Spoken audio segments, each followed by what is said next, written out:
আসসালামু আলাইকুম প্রিয় শিক্ষার্থী বন্ধুরা, তোমরা সবাই কেমন আছো? আশা করি সবাই ভালো আছো, সুস্থ আছো। আলহামদুলিল্লাহ আমিও ভালো আছি।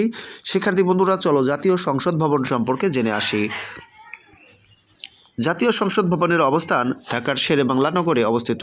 তোমাদেরকে যদি কেউ প্রশ্ন করে যে জাতীয় সংসদ ভবন কোথায় অবস্থিত, তাহলে উত্তর দিবে ঢাকার শেরেবাংলা নগরে। প্রশ্ন হচ্ছে, জাতীয় সংসদ ভবনের স্থপতি কে? প্রখ্যাত মার্কিন স্থপতি লুই আই কান। এরপরে এর নির্মাণ কাজ শুরু হয় কত সালে? 1961 সালে। এর উদ্বোধন করেন কে? তৎকালীন রাষ্ট্রপতি আব্দুস সাত্তার। জাতীয় সংসদ ভবন এলাকার আয়তন কত? 215 একর। বর্তমান সংসদ ভবনের পূর্বে পূর্ব বাংলার আইনসভা হিসেবে কিন্তু ব্যবহৃত হতো ঢাকা বিশ্ববিদ্যালয়ের জগন্নাথ হল। স্থাপত্য উৎকর্ষের জন্য আগা খান পুরস্কার লাভ করে 1989 সালে। বাংলাদেশের জাতীয় সংসদ কিন্তু এক কক্ষ বিশিষ্ট। এ পর্যন্ত বিদেশি রাষ্ট্রপ্রধান হিসেবে জাতীয় সংসদে বক্তৃতা করেছেন 2 জন।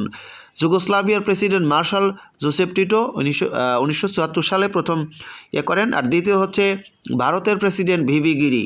তো শিক্ষার্থী বন্ধুরা, তোমরা অবশ্যই এই সাধারণ জ্ঞানগুলো মনে রাখবে। সবাই ভালো থাকবে, সুস্থ থাকবে। প্রত্যেকে ভিডিওতে একটি লাইক দিবে।